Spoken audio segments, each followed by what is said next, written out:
मैं हर किसी के सिर के ऊपर उसका चीटिंग रेट देख सकता हूँ। जब किसी का चीटिंग रेट 100% तक पहुंच जाता है तो वो नंबर बदलकर ये दिखाने लगता है कि उस इंसान ने कितनी बार अपने पार्टनर को धोखा दिया है। इसलिए मैं हमेशा बहुत सोच समझकर और सावधानी से लड़की चुनता था और आखिरकार मुझे एक खूबसूरत और संस्कारी वाइफ मिल गई जिसका चीटिंग रेट लगभग 0 था। लेकिन एक दिन मैंने देखा कि उसका चीटिंग रेट पागलों की तरह बढ़ रहा है। अब जब मेरी वाइफ मुझे धोखा देने ही वाली है तो तुम्हारे हिसाब से मुझे क्या करना चाहिए? आर्सेनिक खरीदूं या मचेटी? शायद मैं मिडिल स्कूल में था जब मैंने पहली बार हर किसी के सिर के ऊपर साफ साफ नंबर्स की एक लाइन देखनी शुरू की थी। लेकिन मुझे उन नंबर्स का मतलब उस दिन पता चला जब मेरे पेरेंट्स का झगड़ा हुआ और उनका डिवोर्स हो गया। तभी मुझे समझ आया कि वे नंबर्स असल में चीटिंग रेट दिखाते हैं। जब चीटिंग रेट 100% तक पहुंच जाता है तो उसकी जगह यह दिखने लगता है कि उस इंसान ने कितनी बार अपने पार्टनर को धोखा दिया है। अपने पेरेंट्स के साथ जो हुआ उसे सबक मानकर मैंने कसम खाई कि मैं ऐसी खूबसूरत और संस्कारी लड़की को अपनी वाइफ बनाऊंगा जिसके सिर के ऊपर चीटिंग रेट बहुत कम हो। हालांकि ऐसी लड़की ढूंढना मुश्किल था, लेकिन कहते हैं ना, सच्ची कोशिश कभी बेकार नहीं जाती। और कॉलेज में मुझे सच में ऐसी लड़की मिल गई। इतना ही नहीं, उसका चीटिंग रेट लगभग 0 के बराबर था।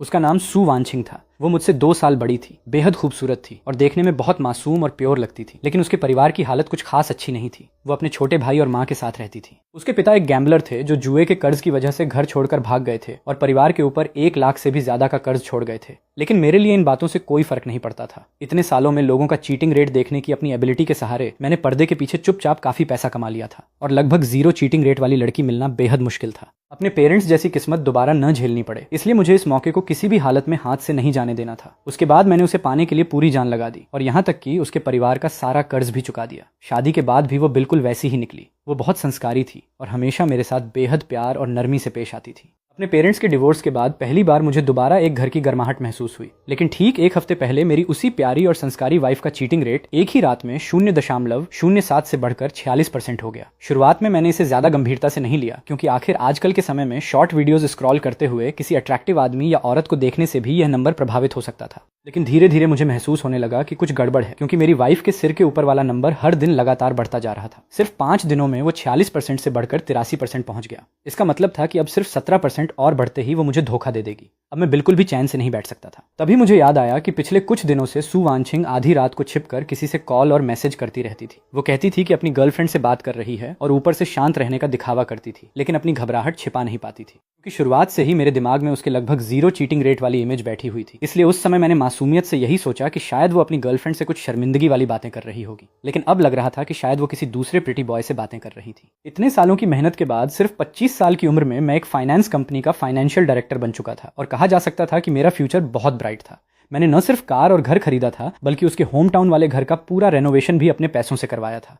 मैंने उसके साथ जितना अच्छा हो सकता था उतना अच्छा व्यवहार किया था। मुझे सच में समझ नहीं आ रहा था कि आखिर ऐसा कौन सा प्रिटी बॉय था जिसने उसे इस कदर अपने जाल में फंसा लिया कि वो हमारी शादी को धोखा देने के बारे में सोचने लगी।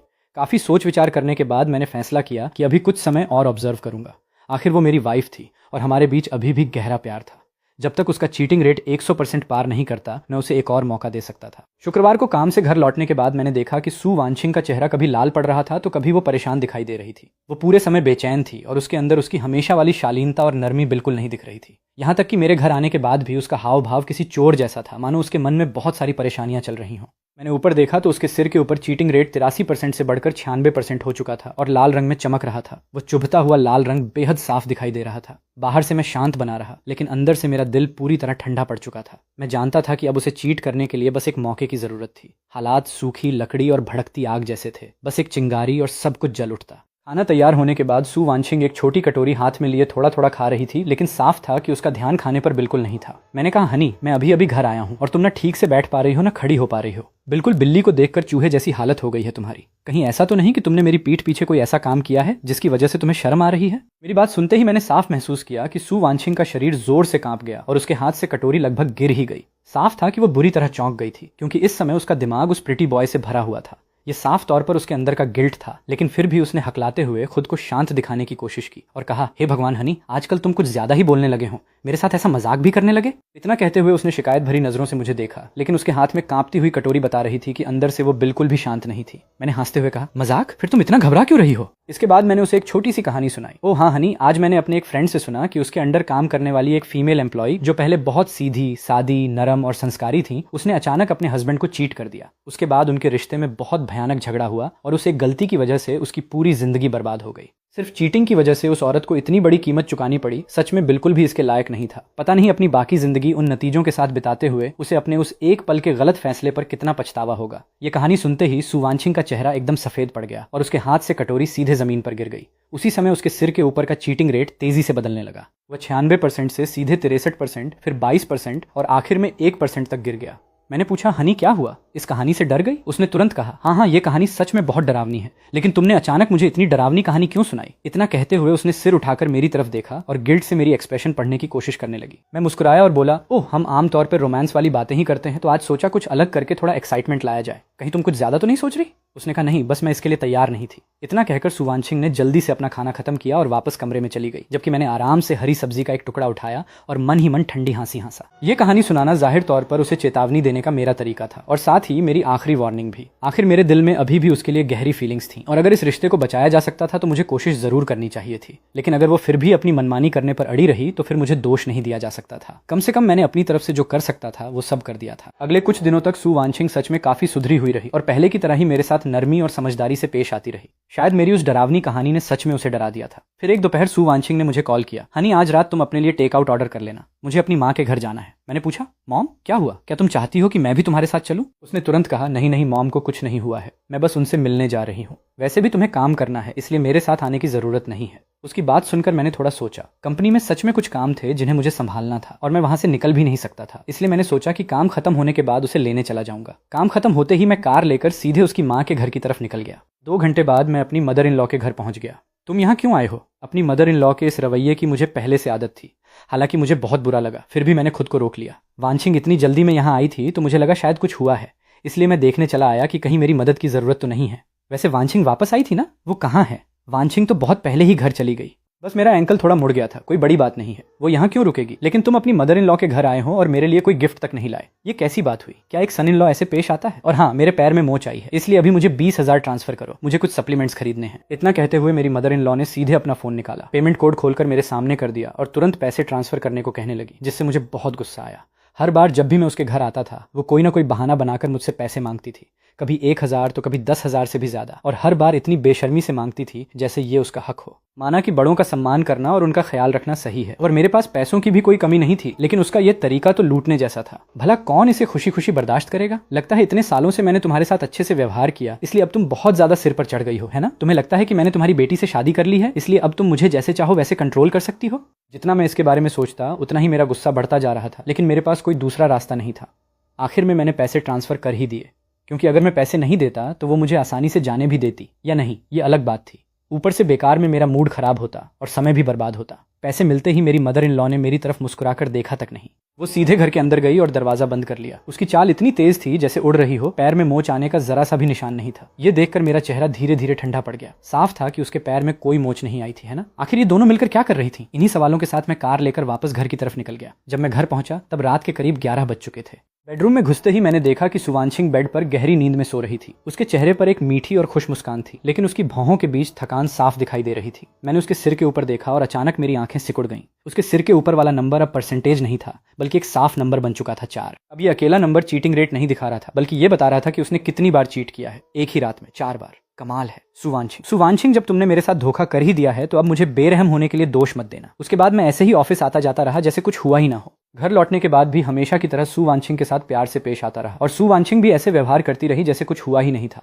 मेरे सामने वो बेहद शांत रहने का दिखावा करती थी और उसके चेहरे पर जरा सा भी गिल्ट दिखाई नहीं देता था, लेकिन असल में अंदर ही अंदर वो अब खुद को रोक नहीं पा रही थी, क्योंकि उसके सिर के ऊपर चमकते लाल रंग के 4 के ठीक बगल में एक नया परसेंटेज दिखाई देने लगा था, 99%। इसका मतलब था कि वो एक बार फिर चीट करना चाहती थी और बहुत संभव था कि वो आज रात ही ऐसा करने वाली थी। एक आदमी अपनी वाइफ का धोखा बर्दाश्त कर सकता है, मैं भी कर सकता हूँ, लेकिन इस बार मैंने सब कुछ बर्दाश्त कर लिया। पहली बार मुझे धोखा मिला तो वो मेरी लापरवाही थी, मैं उनकी चाल समझ नहीं पाया और उसे रोक नहीं सका। लेकिन इस बार दोबारा धोखा सहने का मेरा मकसद था, मुझे एक नतीजा चाहिए था। मैंने चुपके से एक प्राइवेट इन्वेस्टिगेटर हायर किया और उसे पूरी बात की जांच करने को कहा। साथ ही मैं ये भी देखना चाहता था कि इस बार उसे कवर करने में आखिर कौन मदद कर रहा है।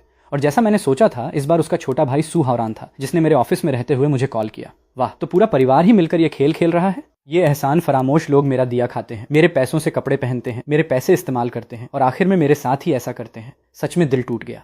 ये ऐसे भेड़िए थे जिन्हें चाहे जितना खिलाओ कभी पालतू नहीं बनाया जा सकता। मैंने भी अपने ब्रदर इन लॉ के सामने ऐसा दिखाया जैसे मुझे कुछ पता ही नहीं है और रात के 2 बजे तक बाहर रहने के बाद घर लौटा। मेरी वाइफ तब तक गहरी नींद में सो चुकी थी, लेकिन उसके सिर के ऊपर वाला नंबर 4 से बदलकर 9 हो चुका था। वाह, तो इस बार 5 बार और? तभी मेरा फोन बजा। प्राइवेट इन्वेस्टिगेटर ने मुझे 2 फाइल्स भेजी थी जिनके नाम थे फर्स्ट चीटिंग और सेकंड चीटिंग। दोनों फाइल्स में ढेर सारी फोटोज और कई वीडियोस थी। फोटोज में उस आदमी का चेहरा देखते ही मैं एक पल के लिए रुक गया, फिर ठंडी हंसी हंसा। मैंने सोचा भी नहीं था कि वो तुम निकलोगे। कोई हैरानी नहीं कि तुम मेरी वाइफ को इस हद तक बहका पाए। जब ऐसा है तो अब मेरे बदले का सामना करने के लिए तैयार रहो। उस आदमी का नाम हे जुंजे था। वो मेरे फाइनेंस डिपार्टमेंट में एक मिडिल लेवल मैनेजर था। वो काफी हैंडसम था और कंपनी में उसे पसंद करने वाली लड़कियों की भी कमी नहीं थी। असल में वो फाइनेंशियल डायरेक्टर की पोजीशन के लिए सबसे मजबूत कैंडिडेट्स में से एक था। अगर वो मेहनत से काम करता और कोई गलती नहीं करता तो कुछ सालों बाद वो पोजीशन उसकी हो सकती थी। लेकिन उसने कभी नहीं सोचा था कि मैं अपनी चीटिंग रेट देखने वाली एबिलिटी का इस्तेमाल करके पर्दे के पीछे चाल चलूंगा और पुराने फाइनेंशियल डायरेक्टर को सीधे रास्ते से हटा दूंगा। मुझे उम्मीद नहीं थी कि इसी बात की वजह से वो मुझसे इतनी दुश्मनी पाल लेगा कि सीधे मेरी वाइफ के पीछे पड़ जाएगा और मुझे इतना बड़ा धोखा देगा। मैंने पहली फाइल खोली और जैसा मैंने अंदाजा लगाया था, बात बिल्कुल वैसी ही निकली।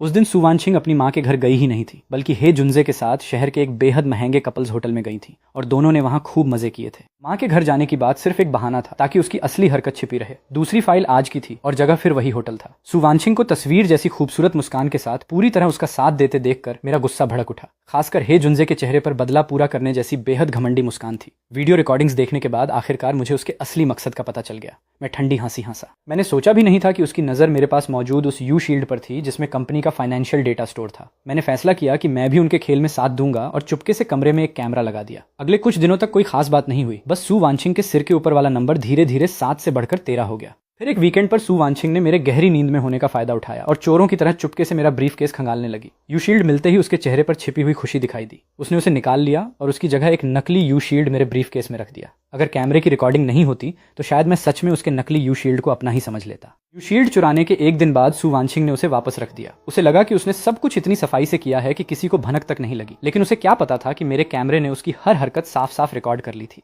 मैंने सिस्टम खोला तो देखा कि 2 करोड़ गायब हो चुके थे और पूरा पैसा एक ओवरसीज अकाउंट में ट्रांसफर किया गया था। लगता है वे ऐसा दिखाना चाहते थे जैसे कंपनी के पैसे मैंने गबन किए हों। ठीक है, जब तुम्हें खेलना ही है तो अब मैं भी तुम्हारे साथ खेलूंगा। अगले ही दिन मेरी मदर इन लॉ अपने पूरे परिवार के साथ अचानक मेरे दरवाजे पर आ पहुंची। मेरी मदर इन लॉ के चेहरे पर जरा सी भी मुस्कान नहीं थी और मेरा ब्रदर इन लॉ पूरे समय अपने फोन में लगा हुआ था। मुझे देखने के बाद उसने मुझसे एक बार हेलो तक नहीं कहा और सीधे मेरे घर के अंदर जाकर सोफे पर लेट गया जैसे ये उसी का घर हो। मेरी मदर इन लॉ भी बिल्कुल बेझिझक थी। उसने अपने जूते तक नहीं उतारे और सीधे सोफे पर पैर मोड़कर बैठ गई। गु जिनयान हावरान काफी समय से अपनी गर्लफ्रेंड को डेट कर रहा है। अब दोनों की शादी करने का समय आ गया है। वो लड़की शहर की रहने वाली है, इसलिए हम उसे मेरे साथ गांव में तो नहीं रख सकते। इसलिए तुम शहर में हावरान के लिए एक विला खरीद दो, तुम्हारे विला जैसा ही। और वो जो पना मेरा कार आती है ना हावरान, आजकल उसी की बात करता रहता है। वो भी उसे खरीद कर दे देना ताकि शादी के समय उसकी इज्जत बनी रहे। और 50,000 का बेट्रोथल गिफ्ट भी कम नहीं होना चाहिए। वैसे तो हावरान के पास जॉब है, लेकिन तुमने उसके लिए जो जॉब ढूंढी थी वो भी कोई खास नहीं है। महीने के सिर्फ 20,000 मिलते हैं।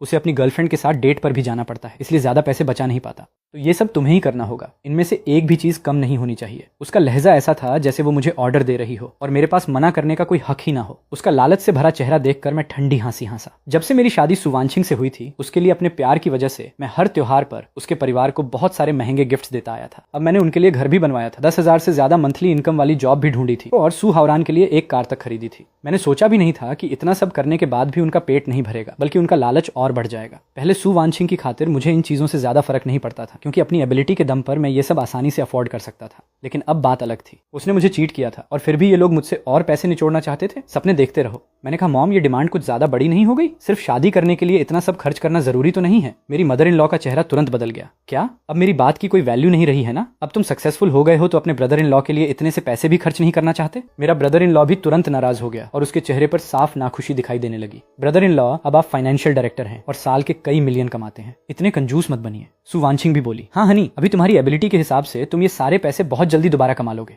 मेरा सिर्फ यही एक सगा छोटा भाई है। मेरी मदर इन लॉ फिर बोली, ये कैसी बात हुई? क्या एक सन इन लॉ ऐसे पेश आता है? उनके लालच से भरे चेहरे देखकर मैंने सिर्फ 2 शब्द कहे, पैसे नहीं है। ये सुनते ही मेरी मदर इन लॉ ने सीधे चाय का कप उठाकर जमीन पर फेंक दिया। वानछिंग, यही है तुम्हारा चुना हुआ अच्छा हस्बैंड? अब तो ये मेरी बात तक नहीं सुनता। हद हो गई। अगर मुझे पहले पता होता कि तुम इतने एहसान फरामोश निकलोगे तो मैं कभी वानछिंग की शादी तुम जैसे कमीने से नहीं करती। मेरा ब्रदर इन लॉ भी मुझे घृणा भरी नजरों से देखते हुए बोला, गु जिनयान, आप मेरे ब्रदर इन लॉ कहलाने के लायक ही नहीं है। एक विला और एक पना मेरा ही तो मांगी है, उसमें आपका कितना पैसा लग जाएगा? मुझे तो लगता है अब आप मेरी बहन से प्यार ही नहीं करते। सु वानछिंग ने भी बेचारे जैसी एक्सप्रेशन के साथ मेरी तरफ देखा। उसकी आंखें लाल थीं और ऐसा लग रहा था जैसे किसी भी पल आंसू गिर पड़ेंगे। उनकी नजरों में इतने सालों से मैंने सु वानछिंग के लिए अपना सब कुछ दिया था और हमेशा उसके साथ अच्छा व्यवहार किया था। उसकी लगभग हर डिमांड पूरी की थी, इसलिए उन्हें पूरा यकीन था कि मैं उसके प्यार में पूरी तरह पागल हूँ। जब तक वे सु वानशिंग को मेरे सामने हथियार की तरह इस्तेमाल करेंगे, मैं उनकी हर शर्त बिना सवाल किए मान लूंगा। लेकिन वे गलत थे। मेरा उसूल बहुत सीधा था, जो मेरे साथ अच्छा करेगा मैं उसके साथ अच्छा करूंगा, लेकिन जो मेरे साथ गलत करेगा उसके साथ मैं भी नरमी नहीं दिखाऊंगा। जब तुम लोग इतने लालची हो तो अब अपने लालच की कीमत भी खुद ही चुकाओगे। मैंने कहा ठीक है, मैं तुम्हारी शर्तें मानता हूँ। मेरा ब्रदर इन लॉ तुरंत खुश होकर बोला, सच में ब्रदर इन लॉ? आपने खुद कहा है बाद में अपनी बात से पीछे मत हटना। मैंने कहा बिल्कुल सच है, तुम मेरी वाइफ के सगे भाई हो, मेरे ब्रदर इन लॉ हो, उसकी खातिर मैं कुछ भी करने को तैयार हूँ। सु वानशिंग ने भावुक एक्सप्रेशन के साथ मुझे गले लगा लिया, लेकिन उसके सिर के ऊपर दिखाई दे रहा 13+93% का चीटिंग रेट जरा सा भी नहीं बदला। साफ था कि उसका ये सब सिर्फ दिखावा था। मेरी मदर इन लॉ भी अपनी खुशी मुश्किल से रोक पा रही थी, लेकिन फिर भी उसने चेहरा गंभीर बनाए रखा और अपना रौब दिखाते हुए बोली, अब हुई ना बात। अगर तुम इतनी सी डिमांड भी पूरी नहीं कर सकते तो फिर मेरे सन इन लॉ बने रहने की भी कोई जरूरत नहीं है। उनके कभी ना खत्म होने वाले लालच को देखकर मैं मन ही मन ठंडी हंसी हंसा, फिर चेहरे पर मजबूर और कड़वी मुस्कान लाते हुए बोला, बस एक छोटी सी दिक्कत है, कंपनी के फाइनेंस में थोड़ी प्रॉब्लम होने की वजह से अभी मेरे पास सच में कोई पैसा नहीं है। मेरे ब्रदर इन लॉ के चेहरे की मुस्कान तुरंत गायब हो गई और उसने गुस्से में मेरा कॉलर पकड़ लिया। गू जिनयान, क्या तुम मेरे साथ फकिंग मजाक कर रहे हो? मैंने तुरंत समझाया, नहीं नहीं नहीं, तुम गलत समझ रहे हो। बात ऐसी है कि कंपनी के अकाउंट्स में सच में एक छोटा सा गैप आ गया है। उस गैप को भरने के लिए मैंने अपना सारा पैसा उसमें लगा दिया है। फाइनेंस को वापस नॉर्मल होने में कम से कम 1 हफ्ता लगेगा। उसके बाद न सिर्फ मैं अपना पूरा पैसा निकाल पाऊंगा, बल्कि मुझे एक अच्छा खासा बोनस भी मिलेगा। तब विला और कार खरीदना कोई प्रॉब्लम नहीं होगी। इसलिए मेरा मतलब यह है कि बेट्रोथल गिफ्ट को छोड़कर तुम जिस कार और विला को खरीदना चाहते हो, फिलहाल उनका डाउन पेमेंट खुद कर दो। जैसे ही मेरे पैसे आ जाएंगे मैं तुरंत बाकी पूरा पेमेंट कर दूंगा। क्या कहते हो? मेरे ब्रदर इन लॉ ने कुछ देर सोच विचार किया और उसे मेरी बात काफी सही लगी, लेकिन फिर उसने कहा, डाउन पेमेंट भी काफी ज्यादा होगा, हमारे पास अभी इतने पैसे नहीं हैं। मैं मन ही मन ठंडी हंसी हंसा और आखिरकार अपना असली मकसद सामने रखा। फिर तो मैं भी कुछ नहीं कर सकता, लेकिन तुम लोन ले सकते हो। बहुत सारे ऑनलाइन लोन्स मिल जाते हैं और बैंक से मॉर्गेज लोन भी लिया जा सकता है। तुम घर को बैंक के पास मॉर्गेज रखकर उससे मिलने वाले पैसे से डाउन पेमेंट कर दो। बाद में मैं तुम्हारे सारे लोन्स चुका दूंगा। अगर उनकी जगह कोई और होता तो शायद उसे तुरंत महसूस हो जाता कि कुछ गड़बड़ है, लेकिन ये लालची लोग अलग थे। उन्हें पूरा यकीन था कि मैं सु वानशिंग के बिना रह ही नहीं सकता। उन्हें लगता था कि बस थोड़ी सी चालाकी से वे मुझे पूरी तरह कंट्रोल कर सकते हैं, बिल्कुल उन ऑनलाइन सिम्स की तरह जिन्हें थोड़ी सी मिठास दिखा दो तो वे और पाने के लिए पागल हो जाते हैं, और थोड़ा सा कड़वा व्यवहार कर दो तो दिन रात उसी के बारे में सोचते रहते हैं। उन्हें लगता था कि मैं बिल्कुल वैसा ही इंसान हूँ, क्योंकि इतने सालों से मैं उनके परिवार के साथ जरूरत से ज्यादा अच्छा रहा था। ठीक है, उन्हें राजी होते देखकर मैं तुरंत उन्हें कार और घर देखने ले गया। मेरा ब्रदर इन लॉ तो खुशी से पागल हो गया था। तभी सेल्स पर्सन ने अचानक कहा, आज एक और कस्टमर को भी ये कार और ये घर बहुत पसंद आया था। वो अपना फोन नंबर छोड़कर गया है और कह रहा था कि कल कांटेक्ट करेगा। हो सकता है वो भी इन्हें खरीदना चाहता हो। ये सुनते ही मेरा ब्रदर इन लॉ घबरा गया, क्योंकि कार और घर दोनों बिल्कुल उसकी पसंद के थे। इसलिए उसने बिना देर किए लोन लेने का फैसला कर लिया। उसे जरा भी अंदाजा नहीं था कि उस सेल्स पर्सन को मैं बहुत पहले ही पैसे देकर अपने साथ मिला चुका था। इसके बाद मेरा ब्रदर इन लॉ और मदर इन लॉ पागलों की तरह ऑनलाइन पैसे उधार लेने लगे, यहाँ तक कि उन्होंने महीने के 10% इंटरेस्ट वाले हाई इंटरेस्ट लोन्स तक नहीं छोड़े। उनकी नज़र में जब पैसे सिर्फ 1 हफ्ते बाद ही वापस करने थे तो लोन शार्क से पैसे लेना और नॉर्मल लोन लेना एक ही बात थी। लोन शार्क से पैसे उधार लेने के बाद वे घर और कार को भी मॉर्गेज रखना चाहते थे, इसलिए सीधे बैंक पहुंच गए। अलग अलग जगहों से किसी तरह पैसे इकट्ठा करके आखिरकार उन्होंने डाउन पेमेंट की रकम जुटा ली। दोनों खुशी से फूले नहीं समा रहे थे, लेकिन उन्हें जरा भी अंदाजा नहीं था कि यही उनके बुरे सपने की शुरुआत थी। अगले दिन ऑफिस में हे जुनजे अकड़ते हुए मेरे पास आया। गू जिनयान, आज तक कोई भी मुझसे मेरी चीज नहीं छीन पाया है। तुम पहले इंसान हो, लेकिन बहुत जल्द तुम्हारी फाइनेंशियल डायरेक्टर वाली पोजीशन मेरी होगी। मैंने कहा, ओह सच में? फिर शायद तुम्हें निराश होना पड़ेगा। चाहे तुम कितनी भी चालें चल लो, ये पोजीशन तुम्हें कभी नहीं मिलेगी। हे जुनजे का हैंडसम चेहरा धीरे धीरे गुस्से से बिगड़ने लगा। गू जिनयान, लगता है तुम्हें अभी भी मेरी बात पर यकीन नहीं है। कोई बात नहीं, देखते हैं आखिर क्या होता है। और हाँ, इस बार मुझे तुम्हारी वाइफ का सच में शुक्रिया अदा करना चाहिए, क्योंकि उसी की वजह से मुझे यह मौका मिला। इसके बाद वो जानबूझकर मुझे भड़काने के लिए अपनी और सु वानशिंग की बेवफाई की बातें करने लगा, और आखिर में हंसते हुए बोला, फाइनेंशियल डायरेक्टर की वाइफ सच में अलग ही है। हा। हे जुनजे, मेरे चेहरे पर कोई रिएक्शन देखना चाहता था, लेकिन मैं शुरू से आखिर तक शांत रहा। मैंने उसकी आंखों में देखकर जवाब देना तक जरूरी नहीं समझा। इससे उसे ऐसा लगा जैसे उसने पूरी ताकत से मुक्का मारा हो, लेकिन सामने रुई हो, जिससे वो और ज्यादा चिढ़ गया। तभी बॉस ने सभी सीनियर स्टाफ को इमरजेंसी मीटिंग के लिए बुला लिया। हे जुनजे तुरंत हंसते हुए मुझे ताना मारने लगा, गू जिनयान, जेल जाने के लिए तैयार हो जाओ। मैं खुद शादीशुदा हूँ, लेकिन फिर भी तुम्हारी वाइफ का ख्याल रखने के लिए थोड़ा समय निकाल ही लूंगा। हा। मीटिंग रूम में घुसते ही बॉस ने मुझे देखते ही डॉक्यूमेंट्स का एक ढेर जोर से मेरे सामने पटक दिया। गू जिनयान, क्या तुम मुझे समझा सकते हो कि कंपनी के फाइनेंशियल बैकएंड से ठीक 2 करोड़ युआन आखिर गायब कैसे हो गए? वहां मौजूद हर इंसान हैरानी से मेरी तरफ देखने लगा। 2 करोड़, इतनी बड़ी रकम? ये तो सीधा गैर कानूनी मामला था, यानी जेल जाना तय था। मैंने कहा, बॉस क्या आप मुझे थोड़ा समय दे सकते हैं? कुछ लोग आने वाले हैं, मैं चाहता हूं कि वे मेरी तरफ से पूरी बात समझाएं। बॉस ने कहा, मैं भी देखना चाहता हूं कि आखिर कौन आने वाला है। अगर वे मुझे कोई संतोषजनक जवाब नहीं दे पाए तो जेल जाने के लिए तैयार रहना। 10 मिनट से ज्यादा समय बीतने के बाद 4-5 पुलिस ऑफिसर्स मीटिंग रूम में आए और उन्होंने सीधे हे जुनजे को पकड़ लिया। हे जुनजे, तुम पर कंपनी के पब्लिक फंड से गैरकानूनी तरीके से बहुत बड़ी रकम हड़पने और दूसरे व्यक्ति को फंसाने की साजिश रचने का शक है। अब हम तुम्हें औपचारिक रूप से गिरफ्तार कर रहे हैं। पूरा मीटिंग रूम सन्न रह गया। क्या पैसे गू जिनयान ने नहीं हड़पे थे? फिर अचानक हे जुनजे कैसे आरोपी बन गया? हे जुनजे घबराकर चिल्लाया, मैंने नहीं किया, मैंने नहीं किया, ये गू जिनयान था। गू जिनयान, आपने गलत आदमी को पकड़ लिया है। यू शील्ड हमेशा गू जिनयान के पास रहता था और उसका पासवर्ड भी सिर्फ उसी को पता था। मैं तो बस एक छोटा सा सुपरवाइजर हूँ। मैं कंपनी के पैसे कैसे हड़प सकता हूँ? और मुझे फंसाने की बात, मुझे तो ये फंसा रहा है, मैं इसे कैसे फंसा सकता हूँ? ऑफिसर्स, आपको ये मामला ठीक से समझना होगा। हे जुनजे इतना डर गया था कि उसकी हालत खराब हो गई। मैं ठंडी हंसी हंसा और सीधे एक रिकॉर्डिंग प्ले कर दी। रिकॉर्डिंग सुनते ही हे जुनजे का चेहरा एकदम सफेद पड़ गया। मैंने कहा, मेरे पास सिर्फ यही एक सबूत नहीं है, बाकी सारे सबूत मैं पुलिस ऑफिसर्स को भेज चुका हूँ। उनमें कुछ कंटेंट काफी प्राइवेट है, इसलिए मैं यहाँ सबके सामने ज्यादा कुछ नहीं दिखाऊंगा। हे जुनजे, तुम्हें लगा था कि तुमने अपने सारे निशान पूरी तरह मिटा दिए हैं, लेकिन तुम्हें जरा भी अंदाजा नहीं था कि शुरू से आखिर तक सब कुछ मेरे कंट्रोल में था। जानते हो मेरी नजरों में तुम क्या हो? सिर्फ एक जोकर जिसे मैं जरा भी सीरियसली नहीं लेता। सच बताऊं तो मैंने तुम्हें एक बार भी अपना कॉम्पिटिटर नहीं माना, क्योंकि तुम उसके लायक ही नहीं हो। और जहां तक तुम्हारे हड़पे हुए पब्लिक फंड्स की बात है, हे उसकी भरपाई तुम्हारी प्रॉपर्टी और बाकी एसेट से हो जाएगी। मेरी बातें सुनते ही हे जुनजे का पूरा शरीर कांपने लगा। वो इतना डर चुका था कि ठीक से खड़ा तक नहीं हो पा रहा था और आखिरकार पुलिस उसे घसीटते हुए वहां से ले गई। सबके चले जाने के बाद मैं चुपचाप बॉस के पास गया और बोला, मिस्टर मा, आप नहीं चाहेंगे कि आपके अफेयर्स के बारे में आपकी वाइफ और बाकी लोगों को पता चले, है ना? हे जुनजे से निपटने के बाद अब सु वानछिंग से निपटने की बारी थी। हे जुनजे के जेल जाने के बाद मुझे अब किसी बात की चिंता नहीं थी, इसलिए मैंने तुरंत सु वानछिंग को कोर्ट समन भिजवा दिया। कोर्ट समन देखते ही सु वानछिंग का चेहरा एकदम सफेद पड़ गया। मेरी मदर इन लॉ लियू सुमेई गुस्से से आग बबूला होकर मेरी तरफ दौड़ी और जोर जोर से गालियां देने लगी। गू जिनयान, तुम एहसान फरामोश और बेरहम कमीने, आखिर वानछिंग ने तुम्हारा क्या बिगाड़ा है जो तुम उसके साथ ऐसा कर रहे हो? तुमने उसे डिवोर्स के लिए कोर्ट समन तक भिजवा दिया। अगर आज तुमने मुझे ठीक से जवाब नहीं दिया तो मैं तुम्हारी जिंदगी नर्क बना दूंगी। इतना कहते हुए उसने मुझे थप्पड़ मारने के लिए हाथ उठा दिया। मैंने उसकी कलाई पकड़कर जोर से झटक दी। लियू सुमेई दर्द से कराहते हुए जमीन पर गिर गई और जोर जोर से रोने लगी। सु वानछिंग तुरंत उसके पास दौड़ी, जबकि सु हावरान तो मुझे मुक्का मारने के लिए आगे बढ़ गया, लेकिन उसके वार करने से पहले ही मैंने उसे एक थप्पड़ मारकर सीधे जमीन पर गिरा दिया। सच कहूं तो मैं बहुत पहले से तुम लोगों से तंग आ चुका हूं। अगर तुम सु वानछिंग की माँ और भाई नहीं होते तो क्या तुम्हें लगता है कि मैं इतने सालों तक तुमसे इतनी इज्जत से पेश आता? इतने सालों से तुम्हारे लालच की कोई सीमा नहीं रही। तुमने मुझसे कितना कुछ लिया है ये तुम खुद अच्छी तरह जानते हो। और जहां तक डिवोर्स की बात है, वो शब्द भी सु वानछिंग के लिए कुछ ज्यादा ही नरम है। ये कहना ज्यादा सही होगा कि मैं तुम्हें अपनी जिंदगी से बाहर फेंक रहा हूँ। क्यों? क्योंकि तुमने एक वाइफ होने की अपनी जिम्मेदारी तक नहीं निभाई और ऊपर से अपने लवर के साथ मिलकर मेरे खिलाफ साजिश भी रची। मैंने तुम्हें एक मौका दिया था। 2 हफ्ते पहले जो कहानी मैंने तुम्हें सुनाई थी वही मेरी आखिरी वार्निंग थी। अगर उस समय तुम खुद को रोक लेती तो मैं सब कुछ जाने देता और यहाँ तक कि पूरी जिंदगी तुम्हारे साथ बिताता। लेकिन मैंने नहीं सोचा था कि आखिर में तुम फिर भी अपनी चाहत के आगे हार जाओगी और मुझे धोखा दे दोगी। बकवास, मुझे तो लगता है किसी और को तुमने ढूंढ लिया है और अब वानछिंग को छोड़ने के लिए ये पूरी साजिश रची है। वानछिंग इतनी नरम और संस्कारी है, एक अच्छी वाइफ है, वो ऐसा शर्मनाक काम कैसे कर सकती है? अगर तुम्हारे पास सबूत है तो दिखाओ। वो इसी उम्मीद पर दांव लगा रही थी कि अगर मेरे पास सबूत नहीं हुआ तो मेरी कोई बात साबित नहीं हो पाएगी। मैंने कहा, लियू सुमेई, तुम सच में हद से ज्यादा बेवकूफ हो। क्या तुम्हें लगता है कि मैं बिना सबूत के कोर्ट में केस फाइल करूंगा? मैंने वे फोटोज सीधे उसके चेहरे पर फेंक दी। तस्वीरों में जो दिख रहा था वो बेहद आपत्तिजनक था। सु वानछिंग, जो अभी तक थोड़ी सी उम्मीद पकड़े बैठी थी, उन्हें देखते ही निराश होकर जमीन पर गिर पड़ी। ये देखकर लियू सुमेई ने तुरंत सारी फोटोज उठा ली, उन्हें मसलकर गोल किया और सबूत मिटाने के लिए अपने मुंह में ठूंसने लगी। उसके दिमाग में यही था कि मेरे पास सबूत के नाम पर सिर्फ यही कुछ फोटोज हैं। बड़ी मुश्किल से उन्हें निगलने के बाद मैंने उसका मजाक उड़ाते हुए कहा, खा लिया सब?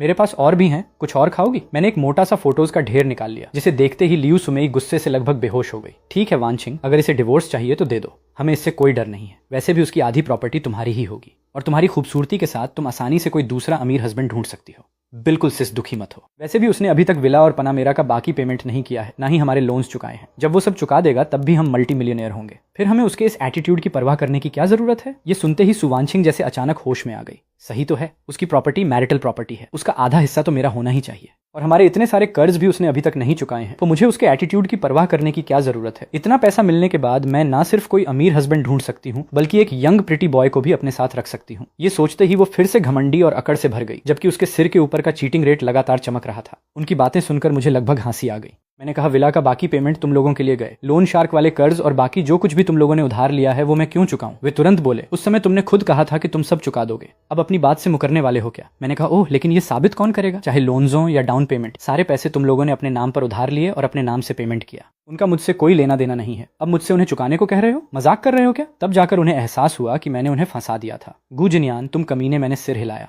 तुम लोगों जितना कमीना नहीं हूं। तुम जैसे लालची लोगों के साथ यही होना चाहिए। और जहां तक प्रॉपर्टी बांटने की बात है, मेरी 99% प्रॉपर्टी शादी से पहले की है। अगर तुम्हें लगता है कि तुम्हें उसका आधा हिस्सा मिलेगा तो सपने देखते रहो, तुम्हें सिर्फ बाकी 1% का आधा हिस्सा मिल सकता है। मैंने तुम्हारे लिए हिसाब भी लगा लिया है, करीब 1 लाख के आसपास। इतने पैसे तो शायद तुम्हारे लोन शार्क वाले कर्ज चुकाने के लिए भी काफी नहीं होंगे, है ना? हा हा हा। क्या? सु वानछिंग की आंखें अविश्वास से फैल गईं। मेरी मदर इन लॉ का ब्लड प्रेशर गुस्से से इतना बढ़ गया कि वो वहीं बेहोश हो गई। आखिरकार कोर्ट के फैसले वाले दिन सारे सबूत बिल्कुल पक्के थे और सू वानछिंग का मुझसे डिवोर्स हो गया। जहां तक प्रॉपर्टी का सवाल था, उसे मेरी उस 1% प्रॉपर्टी का सिर्फ आधा हिस्सा मिला, क्योंकि बाकी सब मेरी प्री मैरिटल प्रॉपर्टी थी और उन्होंने जो लोन्स लिए थे और जो डाउन पेमेंट किए थे उन्हें चुकाने की जिम्मेदारी मेरी होने का कोई सीधा सबूत नहीं था, इसलिए उनके सारे क्लेम रिजेक्ट कर दिए गए। ये सुनकर वे पूरी तरह टूट गए। कोर्ट से बाहर निकलते ही सू वानछिंग दौड़कर मेरे पास आई और मुझे कसकर पकड़ लिया। उसकी आंखों से लगातार आंसू बह रहे थे। हनी, मुझे माफ कर दो, मुझसे गलती हो गई, सच में मुझसे बहुत बड़ी गलती हो गई। मैं हे जुनजे की मीठी मीठी बातों में आ गई थी। मैंने बस वही गलती की जो कोई भी औरत कर सकती है। प्लीज मुझे माफ कर दो हनी। मैं वादा करती हूँ कि पूरी जिंदगी सिर्फ तुमसे प्यार करूंगी, पूरी जिंदगी तुम्हारे प्रति लॉयल रहूंगी। तुम जो कहोगे मैं वही करूंगी। तुम्हारे अलावा मैं जिंदगी में कभी किसी दूसरे आदमी से कोई कांटेक्ट नहीं रखूंगी। मैंने उसे ठंडी नजरों से देखा। उसके सिर के ऊपर वाला नंबर पागलों की तरह तेजी से नीचे गिर रहा था, लेकिन अब उसका कोई मतलब नहीं था। जिसने एक बार धोखा दिया उस पर दोबारा भरोसा नहीं किया जा सकता। माफी? उसका तो सवाल ही नहीं था। मेरी मदर इन लॉ और बाकी लोग भी मेरे सामने घुटनों के बल बैठ गए और रोते हुए मुझसे माफी मांगने लगे। उनके चेहरों पर पछतावा साफ दिखाई दे रहा था, लेकिन आखिर में उन्हें सिर्फ इस बात का पछतावा था कि उन्होंने मेरे जैसा अमीर सन इन लॉ खो दिया, जिसके पैसे वे अपनी मर्जी से उड़ाते थे। अब से वे कभी खत्म न होने वाले कर्ज में फंसे रहने वाले थे। मैंने सू वानछिंग को बेरहमी से खुद से अलग किया। जमीन पर घुटनों के बल बैठकर मिन्नतें कर रही लियू सुमेई और सू हावरान को पूरी तरह नजरअंदाज किया और बिना पीछे मुड़े वहां से चला गया। उसी पल मैंने उन सबके साथ अपने सारे रिश्ते खत्म कर दिए। लियू सुमेई सू वानछिंग पर चिल्लाई, सू वानछिंग, अगर तुम उस दूसरे आदमी के बहकावे में नहीं आती तो आज हमारी हालत ऐसी कैसे होती। हावरान की जॉब चली गई, उसकी गर्लफ्रेंड उसे छोड़कर भाग गई और हमारे परिवार के पास जो कुछ था वो सब खत्म हो गया। ये सब तुम्हारी गलती है, सिर्फ तुम्हारी गलती। तुम एक बुरी औरत हो, तुम मेरी बेटी कहलाने के लायक नहीं हो। मैं मरते दम तक तुम्हें कभी माफ नहीं करूंगी। आखिर में ये शब्द कहते ही लियू सुमेई को अचानक सेरेब्रल हेमरेज हुआ और उसकी मौत हो गई। मरते समय भी उसकी आंखें खुली रह गईं, जैसे उसे आखिरी पल तक चैन नहीं मिला हो। सू वानछिंग पछतावे से भर गईं और उसकी आंखों से लगातार आंसू बहते रहे। अब वो बेहद कमजोर और पीली पड़ चुकी थी। उसके कपड़े फटे पुराने थे और उसकी पहले वाली खूबसूरती पूरी तरह गायब हो चुकी थी। उसकी हालत इतनी खराब हो गई थी कि अगर वो पैसे के लिए गलत काम करना भी चाहती तो भी कोई उसे नहीं चाहता। एक पुल के नीचे सिकुड़ कर बैठी वो याद करने लगी कि पहले मैं उसके साथ कितना अच्छा व्यवहार करता था। ये सब याद आते ही उसका दिल दुख से भर गया और वो फूट फूट कर रोने लगी। लेकिन इस दुनिया में पछतावे की कोई दवा नहीं होती। उसने जो किया था आखिरकार उसे उसकी कीमत चुकानी ही थी। जहां तक बाद में उन लोगों का क्या हुआ, मैंने उसकी कोई परवाह नहीं की। मेरी जिंदगी लगातार बेहतर होती गई और मेरा करियर भी तेजी से आगे बढ़ा। मैंने आखिरकार कंपनी के बॉस को उसकी पोजीशन से हटाने में सफलता हासिल कर ली और वो फाइनेंशियल कंपनी आधिकारिक तौर पर मेरी हो गई। अब मेरा बिजनेस फल फूल रहा था और मैं सच में एक कामयाब इंसान बन चुका था।